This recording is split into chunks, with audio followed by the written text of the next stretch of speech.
I was doing a nightclub in Oakland 16 years ago, and this is the first time that the trans community ever got mad at me that I knew about. And I was nobody. I just quit Chappelle's show. It was like a nothing, hole-in-the-wall club, and I was doing some transgender jokes in Oakland. It was 16 years ago. My pronoun game was not as nice as it is today. I went too far. I said things like tranny and shit. I didn't know these words were bad, and a woman stood up and just gave me the business, started screaming at me, and I'm sure it was a woman, but she kept calling me transphobic and all this shit. I'd never even heard these words before. It's really weird. I didn't trip. I just gave security the look like, you know, get that bitch out of here. And I kept it moving. And then she went to the press, and the next day, one of the gay papers wrote all the same things she had said to me about me in the paper. Misquoted the jokes and was calling me transphobic. And again, all these words, I'd never heard them before, but every time that I talked with anybody from that community since, they always repeat the talking points from that article.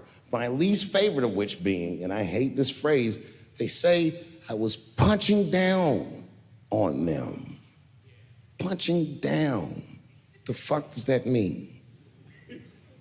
Now fast forward, it's 2019. I'm in a restaurant in Ohio, a very nice restaurant. It's Thanksgiving week. And to be honest, it's not a very nice restaurant, but it's a nice restaurant if you're a white person from Ohio that's never been anywhere before. Picture Chili's.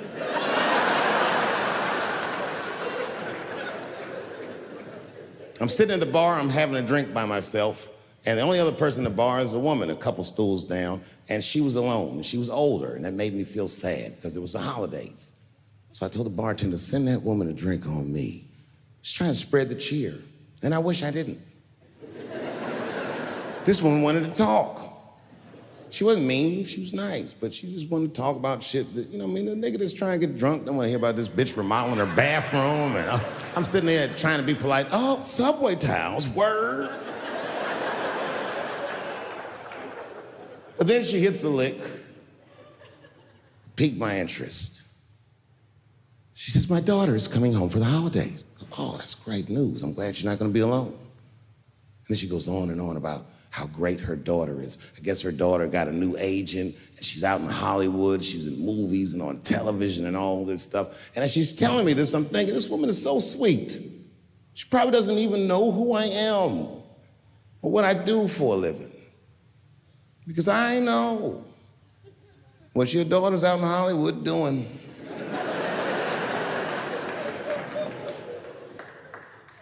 And then she goes, would you like to see her picture? Oh, now I don't want to see this woman's picture, but what am I gonna do? I go, okay, yeah, sure, I'd love to see the picture. And I grab the picture, and this is all I say. Oh, she's very beautiful. And as she puts the picture away, she looks mean all of a sudden, like she caught me in some kind of trap. What does that face mean? And then she goes, she's transgender. And I think to myself, oh, this bitch does know who I am.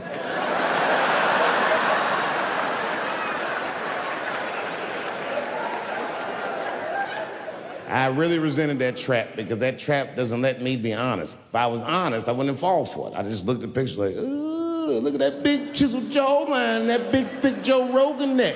Is that a dude? Is your daughter a man? Can't say that shit. It's really annoying. Fast forward, now it's a couple days later. It's the Wednesday. For the Thursday, that's Thanksgiving, and I'm in a totally different bar. And this bar, trust me, is not a nice place. It's foul. It's one of those bars where the top shelf should be under the sink. This is where the poor whites drink, the tiki torch whites. You know what I mean? Them white people, they believe in Q and they love Trump. You know what I mean? Like Michigan white people.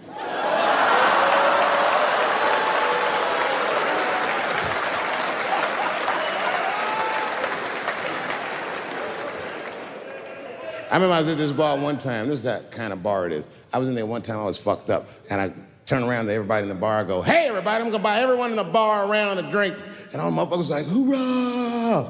And the bartender knew I was drunk, so she pulled me aside. Miss Chappelle, are you sure about that? That's going to be $16.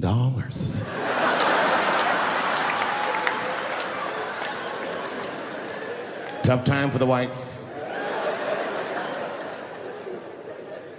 And this was a holiday weekend, you know what I mean? These motherfuckers was having a rootin' tootin' time. They was in there partying, making all them noises. Woo! Ow! Yow!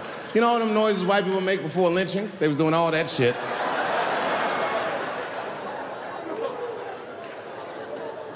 I was drunk. I looked over my shoulder. I thought I was tripping. I guess who was in the bar? I thought I was seeing things. I looked across the room and I saw the trans bitch from the picture. I couldn't believe it. I said, what is a trans person doing in a place like this? This is very dangerous behavior. And she was with two big, buff, gay black dudes. I didn't know these dudes, but I know they was gay. If they had a dick in their mouth, they wouldn't look any gayer than they did just sitting there. They had 1980s gay face. You know what that is? Remember in the 80s when gay people looked surprised all the time?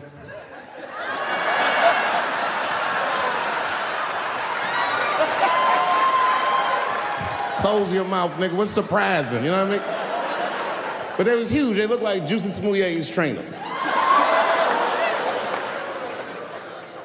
And I'm thinking, man, these motherfuckers in a line of trouble. So what I do is I stand up, and everybody in the bar likes me, so I make a big show of it to make sure that everyone can hear me. I walk right up to her, and I go, hey, I just met your mother the other night, and she told me all the great things you're doing in Hollywood, and I cannot believe that someone from a podunk place like this can achieve all that. I'm so proud of you. Welcome home. And the whole bar said, hoorah.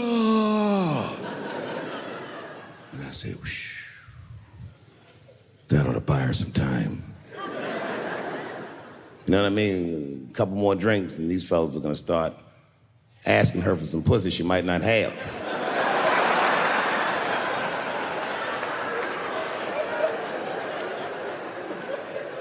And she was very gracious. She said, thank you so much. And we shook hands. And as she was shaking my hand, her face turned mean, like her mom's. And she said, do you mind not punching down on my people? Ooh, I don't like that.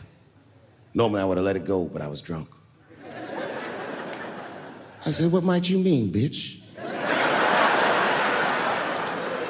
I was careful to call her a bitch because I didn't want to blow her cover. Turns out she wasn't hiding. She was loud, she was proud. She let me have it in front of everybody. Screaming at me, all the talking points from that article. You transphobic, this and that. Kept clapping her hands in my face. Let me tell you something. I said, where you learned this from? Black bitches kept doing, let me tell you something, honey. So annoying. She kept calling transgenders her people. Isn't that weird? My people this, my people that. I said, what do you mean your people? Was y'all kidnapped in Transylvania and brought here as slaves?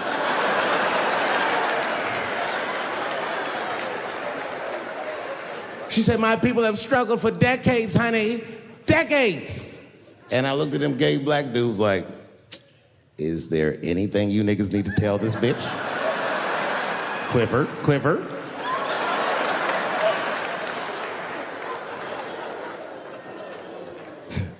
I'm exaggerating. She's actually a very nice person, and I'm cool with her now, but boy, that shit got on my nerves. And it got on my nerves because whenever someone says that to me, I know they've never seen me for themselves. They just repeat what they've heard. Any of you who have ever watched me know that I have never had a problem with transgender people. If you listen to what I'm saying, clearly, my problem has always been with white people.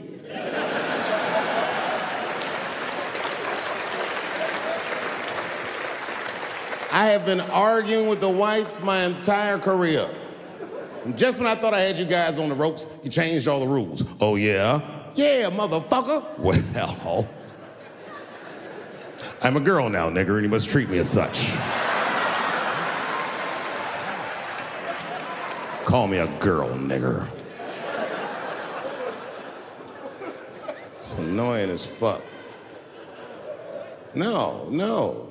Go back tonight after the show. Watch every special I did on Netflix. Listen to everything I ever said about that community. I'll go through them. I said, how much do I have to participate in your self-image? I said, you shouldn't discuss this in front of black people. I said, I know niggas in Brooklyn that wear high heels just to feel safe. I asked you, why is it easier for Bruce Jenner to change his gender than it is for Cassius Clay to change his name?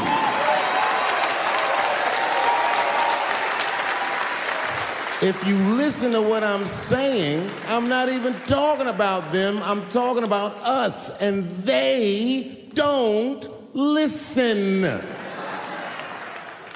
It's very annoying. And they've canceled people that are more powerful than me. They canceled J.K. Rowling. My God, J.K. Rowling wrote all the Harry Potter books by herself. She sold so many books, the Bible worries about her. And they canceled her because she said in an interview, and this is not exactly what she said, but effectually, she said gender was a fact. And then the trans community got mad as shit. They started calling her a TERF. I didn't even know what the fuck that was. But I know that trans people make up words to win arguments. So I looked it up. TERF is an acronym. Stands for Trans Exclusionary Radical Feminists. This is a real thing. This is a group of women that hate transgender. They don't hate transgender women, but they look at trans women the way we blacks might look at blackface. It offends them. Like, ooh, this bitch is doing an impression of me.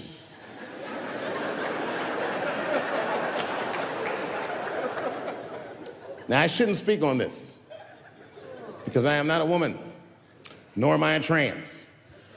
But as we've established, I am a feminist. That's right.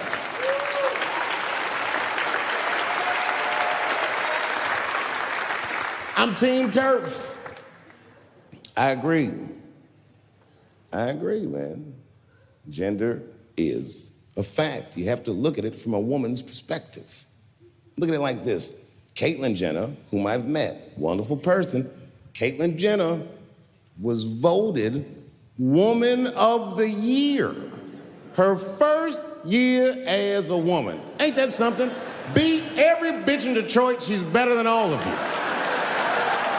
Never even had a period. Ain't that something?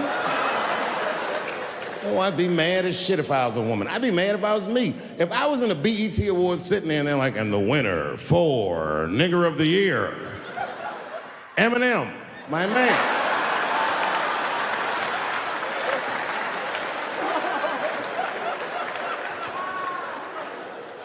Gender is a fact. This is a fact. Every human being in this room, every human being on earth had to pass through the legs of a woman to be on earth. That is a fact.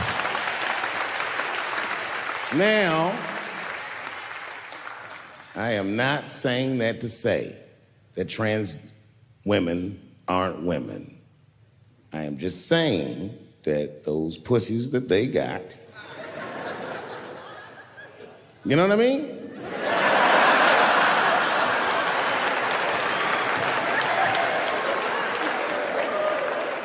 I'm not saying it's not pussy, but that's like beyond pussy or impossible pussy. You know what I mean? It tastes like pussy, but that's not quite what it is it? It's not blood, that's beet juice.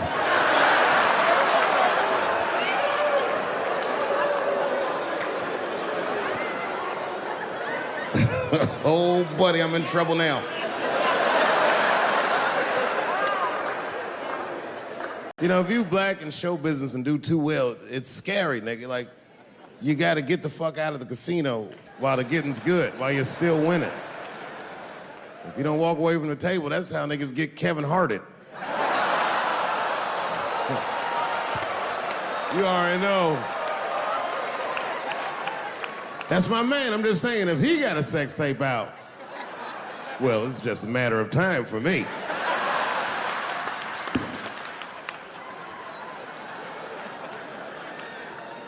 But you know why I be thinking sometimes I want to stop doing comedy? And you know, I don't want to sound like a braggart saying this, but the real reason I want to stop is because I'm too goddamn good at it. I'm dope, nigga. Like, no, I'm not even exaggerating. It's not exciting. Every night before I come out on stage, I'll be backstage like, I'm sure this is gonna go well. And it always does. I'm so good at writing jokes, and this is not even an exaggeration. I actually write jokes backwards. I will write a punchline with no particular setup in mind. I just put it on a scrap of paper, and I'll throw that scrap of paper in my fishbowl. I have a fishbowl in my house filled with random punchlines. And every once in a while, I'll shake the bowl, and I'll dig in there and just pull one out and see if I can make that shit work. And I picked one for this special. It's not an easy punchline to pull off. Are you ready? Yeah. Here it goes. The punchline is, so I kicked her in the pussy.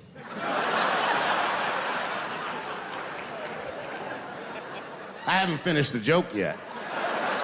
I just know whatever happens in the beginning of the joke, at the end of the joke, for some reason, I'm gonna kick somebody in the pussy. And it's going to be hilarious. And you know what's weird? I've always been this talented. I can't remember a time when I wasn't. You know, when I was growing up, I was probably about 8 years old, and at the time, we were living in Silver Spring. Yeah. Yes. Common misconception about me in DC, a lot of people think I'm from the hood. That's not true. But I never bothered to correct anybody because I wanted the streets to embrace me. As a matter of fact, I kept it up as a ruse. Like sometimes I'll hang out with rappers like Nas and them, and these motherfuckers will start talking about the projects. Yo, it was wild in the PJs, yo. And I'll be like, word, nigga, word. But I don't know. I have no idea. My parents did just well enough so that I could grow up poor around white people.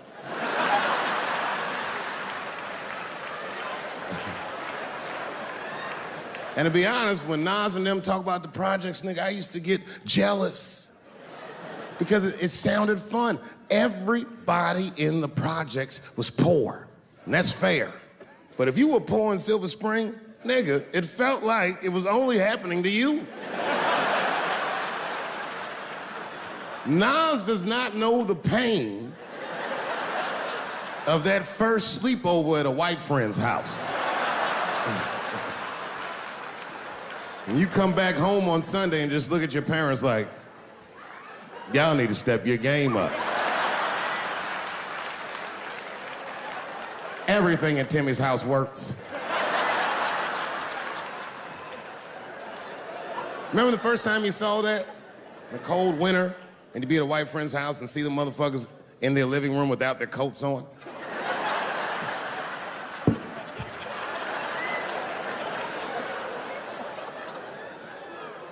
Timmy was one of my first white friends, like, in my life, man. He was a good dude, too. He moved to Silver Spring from Utah, of all places. I guess his family was affiliated with that Mormon church they got down there, and me and him used to hang out.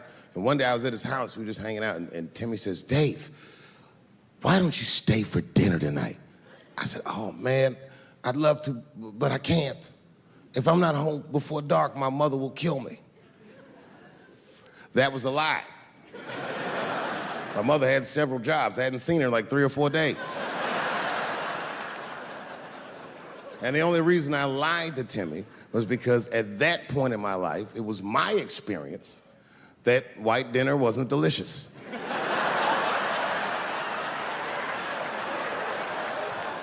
I'd rather go home and fry some bologna or some shit like that.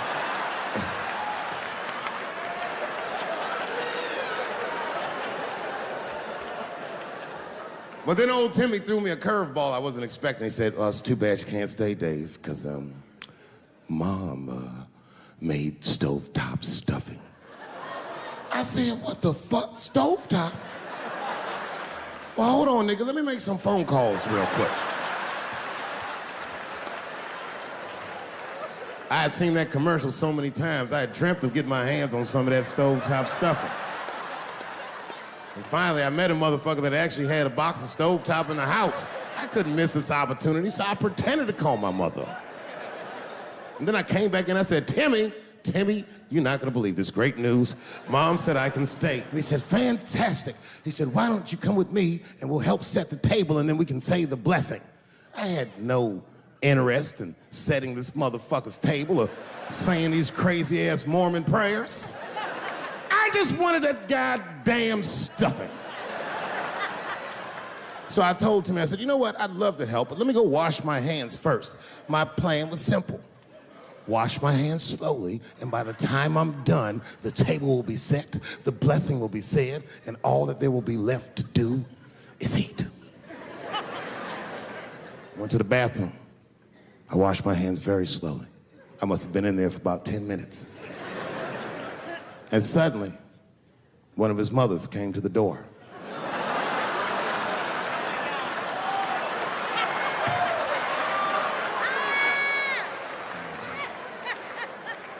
She was like, hi, David, right? I said, yes, ma'am.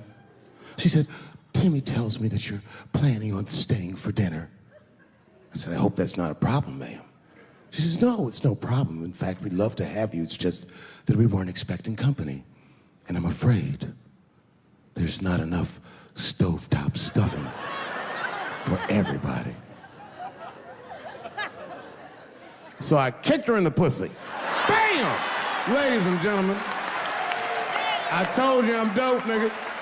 I told you what I was gonna say and you still didn't see it coming. And that's why I make the big bucks.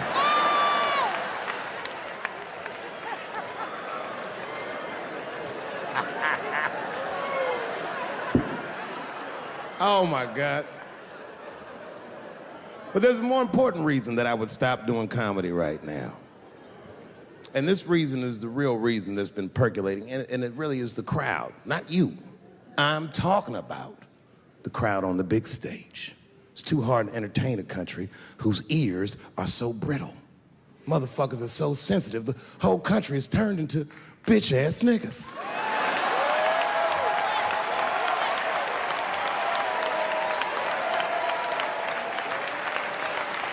Everything you say upsets somebody.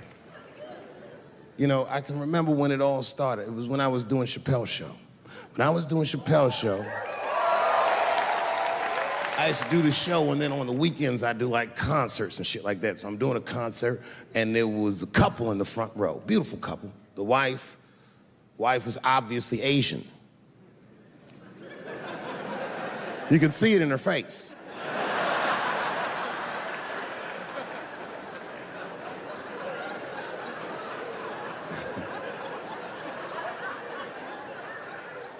The husband, this motherfucker was mysterious, to say the least. Couldn't quite pinpoint where he was from. Caramel-colored fella, very nice hair, but he could have been from anywhere. Bangladesh, Mexico. I can't guess with a nigga like this. All I knew for sure about this guy is that his wife was a bitch. I could see that in her face, too.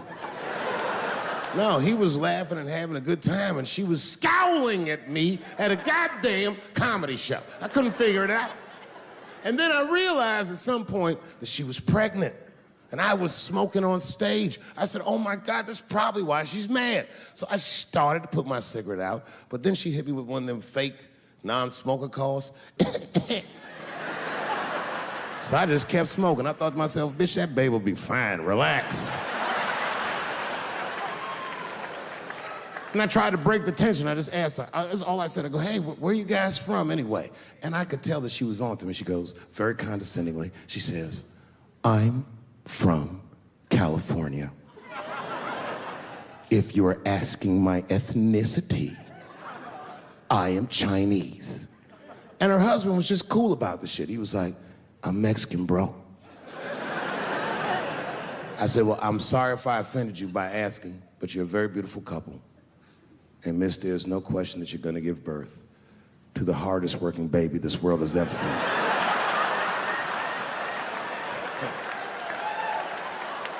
That's not a bad joke. She got very upset. She got up to leave immediately, but she didn't just leave. She had to take one last dig at me on the way out. I will never buy one of your fucking DVDs again, Dave Chappelle. I said, ma'am, with all due respect, Chinese people don't buy DVDs.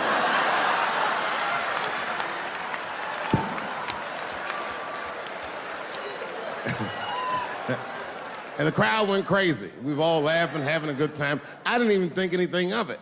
And then just 3 days later, this lady sends a fucking letter to my promoter telling him not to book me for shows anymore because I was, quote, racist, and I'm quoting her, insensitive to the nature of my interracial marriage. I was like, word, bitch, I was.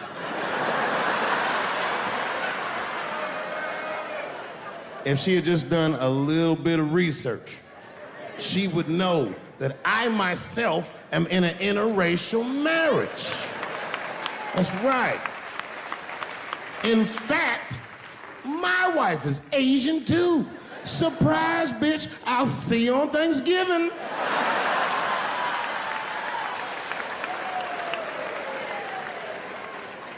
But my wife's not Chinese. She's Filipino.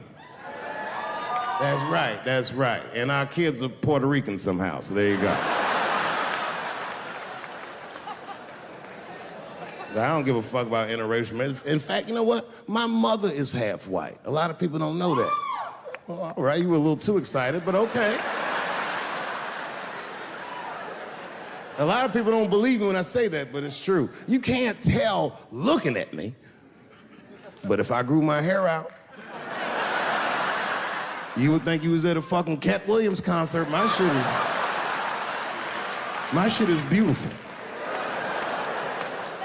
But motherfuckers are just taking it too far. I don't know why or how everybody got this goddamn sensitive. You know who hates me the most? The transgender community. Yo, yeah, these motherfuckers. I mean, I didn't realize how bad it was. These motherfuckers are really mad about that last Netflix special.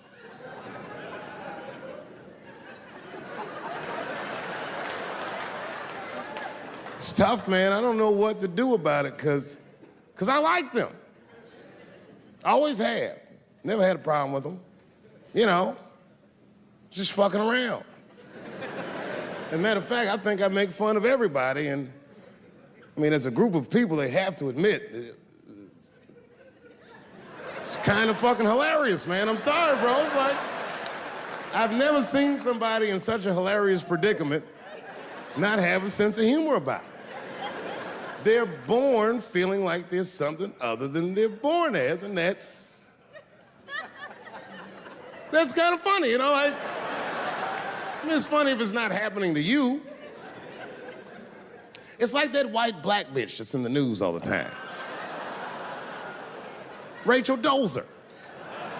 She always says that. She's a white woman, but then she dressed up like a nigga and shot her way up to the very top of blackness. And I always wanted to meet her just so I could understand. I just wanted to like have dinner with her so I could just look in her eyes and call her a nigger to her face. The fuck is that bitch talking about? I identify black. That is trans talk, ladies. Stop biting. Stop biting. There's a big difference between her and a trans. The difference between her and a trans is I believe transgenders. I don't understand them either, but I know they mean what they say. Them niggas cut their dicks off. That's all the proof I need. I've never seen somebody just throw their dick away. Don't need it.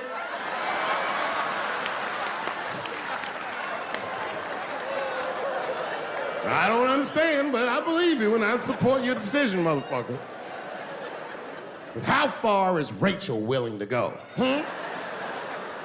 What is Rachel willing to do so that we blacks can believe that she believes she's actually one of us? Bitch, are you willing to put a lien on your house? So that you can invest in a mixtape that probably won't work out?